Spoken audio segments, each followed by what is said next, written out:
আসসালামু আলাইকুম, welcome to my channel learn with Farzana. আজকে আমরা আরও একটি গুরুত্বপূর্ণ টপিক নিয়ে আলোচনা করব, তা হচ্ছে SR flip flop using NAND gate. তোমরা যারা আমার আগের ভিডিওটি দেখেছো, অর্থাৎ এসআর ল্যাচ এই ভিডিওটি দেখেছো, তারা কিন্তু খুব ইজিলি এই এসআর ফ্লিপ ফ্লপ করে ফেলতে পারবে। তোমরা যারা ওই ভিডিওটি দেখোনি তারা কিন্তু দেখে আসতে পারো। তাহলে চলো শুরু করা যাক। এখানে দেখো, প্রথমে আমরা কি যে এসআর ফ্লিপ ফ্লপ, এর আগে কি করেছি আমরা এসআর ল্যাচ, তাই না? তাহলে আমাদের জানতে হবে কি যে আগে ফ্লিপ ফ্লপটা কি।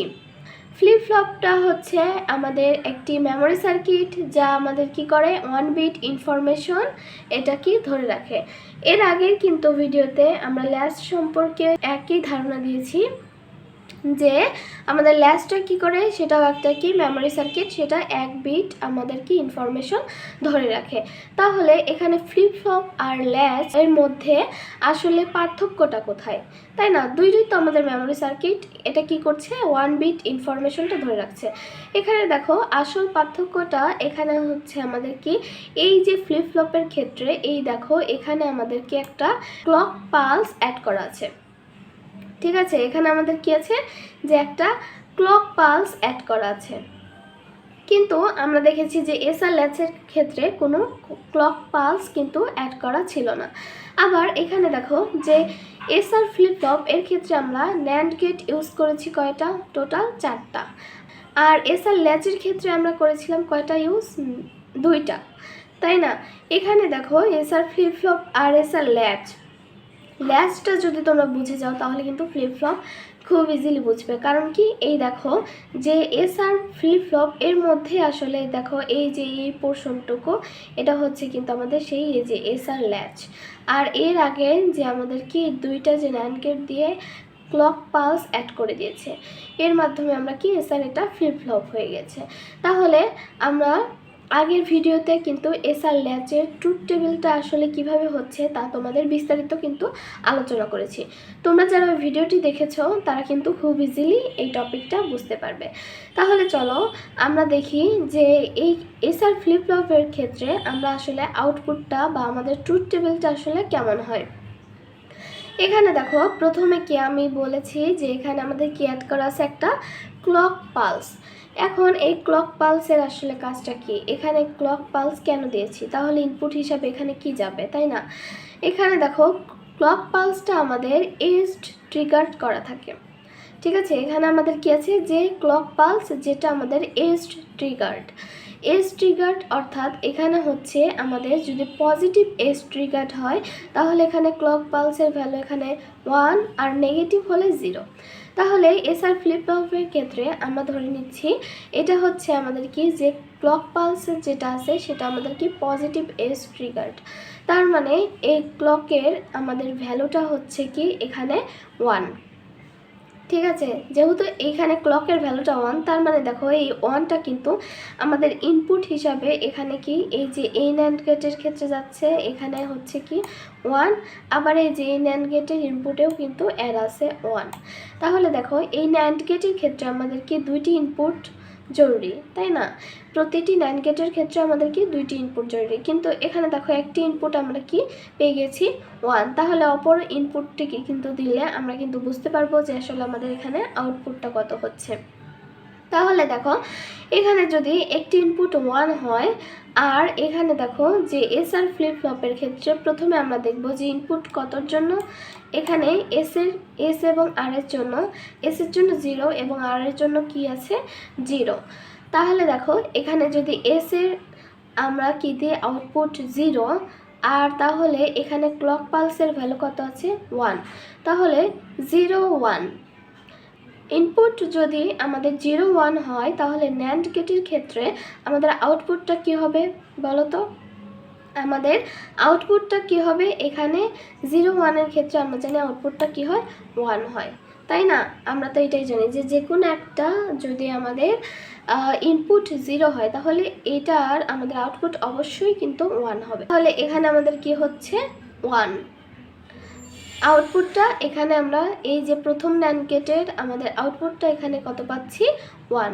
এবার দেখো আর এর ক্ষেত্রে এখানে তো ক্লক পালসের ভ্যালুটা অ্যাড করা আছে 1, আর আর এর মান এখানে আমরা কত দিয়েছি, যে ইনপুট হিসাবে আমরা আর কত নিয়েছি 0, তাহলে 0 1, তাহলে 0 1 এখানেও আমাদের কি আউটপুটটা, এই যে এই NAND গেটের ক্ষেত্রে আমাদের আউটপুটটা এখানে কত হচ্ছে 1, তাই না? এবার দেখো এই যে এই 1 এবং এখানেও আমাদের কি আছে 1। এবার 1 1 এর ক্ষেত্রে আমাদের এবার আউটপুটটা এখানে আসলে আমাদের যে ফাইনাল যে আউটপুটটা তা আসলে আমরা কি পাবো, দেখো এই 1 1, এই 1 1টা কার মাধ্যমে যাবে আউটপুটে, এই যে এখানে একটা কি অ্যাড করা আছে, একটা কিন্তু এটা আমরা দেখতে পাচ্ছি যে একটা ল্যাচ, তাই না? ল্যাচ সম্পর্কে আমরা এসআর ল্যাচ কিন্তু দেখে এসেছি।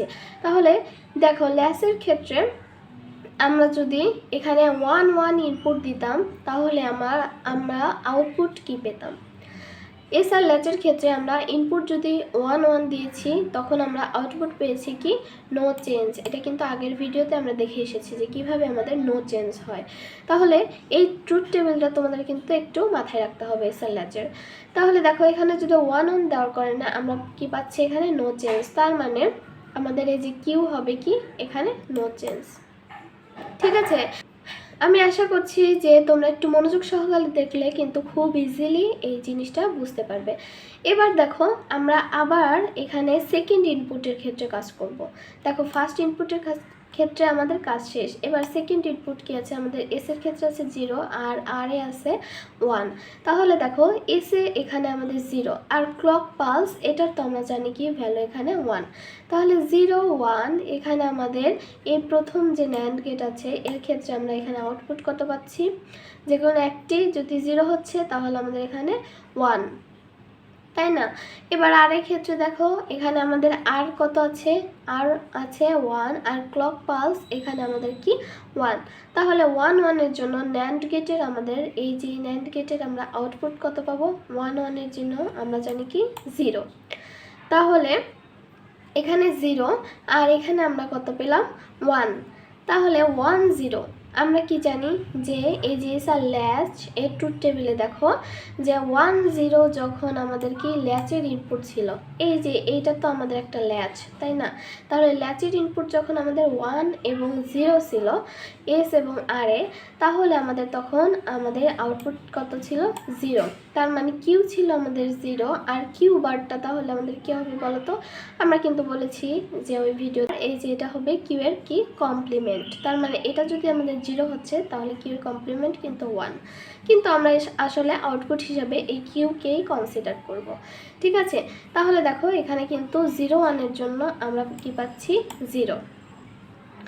ঠিক আছে, এবার দেখো আমরা কি করব, এই যে তৃতীয় যে আমাদের ইনপুট আছে এর ক্ষেত্রে দেখব তৃতীয় ইনপুট কি আছে, যে এস এর ক্ষেত্রে আমাদের কি 1 এবং আর এর ক্ষেত্রে আমাদের কি আছে 0, তাহলে এস এ আমরা কি দিব 1, তাহলে এখানে 1 আর ক্লক পালস এটা তো অলওয়েজ কি 1, তাহলে 1 1 NAND গেটের ক্ষেত্রে 1 1 হলে আমাদের কি আউটপুটটা কত হচ্ছে 1 1 এর ক্ষেত্রে আউটপুটটা 0, তার মানে এখানে আমাদের এই যে ল্যাচের আগে আউটপুটটা কত পাবো 0। ঠিক আছে, এবার দেখো আর এর ক্ষেত্রে এখানে ছিল 0, তার মানে 0 আর ক্লক পালস এখানে 1, তাহলে এই NAND গেটের ক্ষেত্রে আমরা আউটপুটটা কত পাচ্ছি এখানে 0 এবং 1, তাহলে আমাদের আউটপুট হচ্ছে 1। তাহলে এখানে দেখো আমাদের কত হচ্ছে, যে এখানে হচ্ছে আমাদের 0 আর এখানে হচ্ছে কি 1, এই যে ল্যাচ, এবার ল্যাচের আমরা ট্রুথ টেবিলটা দেখবো যে 0 এবং 1 এর জন্য আমাদের ল্যাচের এখানে আউটপুটটা কত, কারণ কি 0 এবং 1 এই ল্যাচের মাধ্যমে তো পাস হবে, তাই না? তাহলে 0 এবং 1 এর জন্য আমাদের যে এস এর ল্যাচ এর ট্রুথ টেবিলে আমরা দেখতে পাচ্ছি যে এখানে কি আউটপুট কত হয় 1, তার মানে এখানে কিন্তু আমাদেরকে আউটপুটটা কি হবে 1 হবে। এবার দেখো 1 1 এর ক্ষেত্রে কি হয়, এস এর এখানে আমাদের কত 1 এবং ক্লক পালস 1, তাহলে 1 1 আমরা জানি কি 1 1 এর ক্ষেত্রে NAND গেটে হয় 0, তাহলে এখানে আমাদের কি হচ্ছে 0। আবার এখানে দেখো আর এর ক্ষেত্রে 1 ক্লক পালস 1, তাহলে এই NAND গেটের ক্ষেত্রে আমরা আউটপুট এখানে পাচ্ছি কি 1 1 0। এবার দেখো এই 0 আর 0 এস এবং আর এখানে কিন্তু 0 0, এই 0 0 এবার ল্যাচের মাধ্যমে আমাদের কি পাস হবে। তাহলে 0 0 ইনপুট যদি হয় ল্যাসের ক্ষেত্রে, তাহলে আমরা আউটপুটটা কত পাচ্ছি, এখানে 0 0 ল্যাসের ক্ষেত্রে আউটপুট হচ্ছে আমাদের কি ফরবিডেন। তার মানে এখানে আমার এসআর ফ্লিপ ফ্লপ 1 1 এর ক্ষেত্রে আমরা পাচ্ছি কি ফরবিডেন। তোমরা যদি একটু খেয়াল করে দেখো তাহলে কিন্তু খুব ইজিলি আরও বুঝতে পারবে। দেখো আমাদের কি এসআর ল্যাচ, এটা যে আমাদের ট্রুথ টেবিলটা ছিল, তাই না, যে 0 0 জন্য ফরবিডেন, 0 1 এর জন্য 1, 1 0 জন্য 0, 1 1 এর জন্য নো চেঞ্জ। এই যে এই আউটপুটটা কিন্তু আসলে আমাদের কি এই যে একদম উল্টে গিয়েছে, ঠিক আছে, উল্টে গিয়েছে কিন্তু এখানে দেখো, এখানে কিন্তু 0 0 এর জন্য আমরা কি পাচ্ছি নো চেঞ্জ, এই যে শেষেরটা।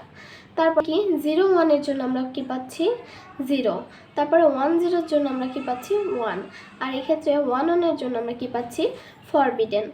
যেহেতু এখানে আমাদের কি এই যে ক্লক পালস এবং আরও দুইটি ন্যান্ড গেট এখানে অ্যাড করা হয়েছে, তাই কিন্তু এসআর ল্যাচের যে ট্রুথ টেবিল ছিল তা কিন্তু এসআর ফ্লিপ ফ্লপে টোটালি কি হয়েছে চেঞ্জ হয়ে গেছে, তাই না। এই বিষয়টি তোমরা যদি আরেকটু মনোযোগ সহকারে দেখো তাহলে কিন্তু খুব ইজিলি বুঝে যাবে। আর অবশ্যই কিন্তু SR flip flop using NAND gate এটা যদি তোমরা করতে চাও তাহলে কিন্তু এসআর ল্যাচের ট্রুথ টেবিল এবং ন্যান্ড গেটের ট্রুথ টেবিলটা খুব ভালো মতো মনে রাখতে হবে। এই জিনিসটা যদি তোমরা মনে রাখতে পারো তাহলে কিন্তু এসআর ফ্লিপ ফ্লপ খুব ইজিলি করে ফেলতে পারবে। আর এই ডায়াগ্রাম আঁকাটা তো তোমরা এমনি দেখতে পাচ্ছ, এগুলো কিন্তু একদমই ইজি। এসআর ল্যাচ কীভাবে আঁকতে হয় তা কিন্তু আমি এর আগের ভিডিওতে বলেছি। এবার দেখো তার সাথে শুধু আরও দুইটি ন্যান্ড গেট অ্যাড করে দিবা, দুইটা ন্যান্ড গেটের একটা ইনপুট এই ক্লক পালসে যাবে, ঠিক আছে। এই যে এখানে দেখো এই যে ক্লক পালস দিয়ে দিয়েছি, আর আরেকটা ইনপুটে এখানে প্রথমে এস, এখানে আর। তো এইভাবেই কিন্তু তোমরা এসআর ফ্লিপ ফ্লপের এই ডায়াগ্রামটা কিন্তু তৈরি করে ফেলতে পারো। এখানে আমাদের আরেকটি জিনিস কি মনে রাখতে হবে, যে এখানে ক্লক পালস এটার ভ্যালু আমাদের কি, এটার ভ্যালু যেহেতু পজিটিভ এডজ ট্রিগার নিয়ে আমরা কি কাজ করছি, তার মানে এখানে আমাদের কি 1, ঠিক আছে। এই জিনিসটা যদি তোমরা জানো আর ন্যান্ড গেটের ট্রুথ টেবিলটা যদি ভালো করে জানো তাহলে খুব ইজিলি কিন্তু তোমরা এটি সলভ করে ফেলতে পারবে। তাহলে আজকে এই পর্যন্তই। আমার ভিডিওটি যদি তোমাদের ভালো লেগে থাকে তাহলে অবশ্যই আমার চ্যানেলটি সাবস্ক্রাইব করবে এবং বেল আইকনটি অবশ্যই অন রাখবে, যাতে আমি নতুন নতুন ভিডিও আপলোডের সাথে সাথে তোমরা পেয়ে যেতে পারো। আল্লাহ হাফেজ সবাইকে।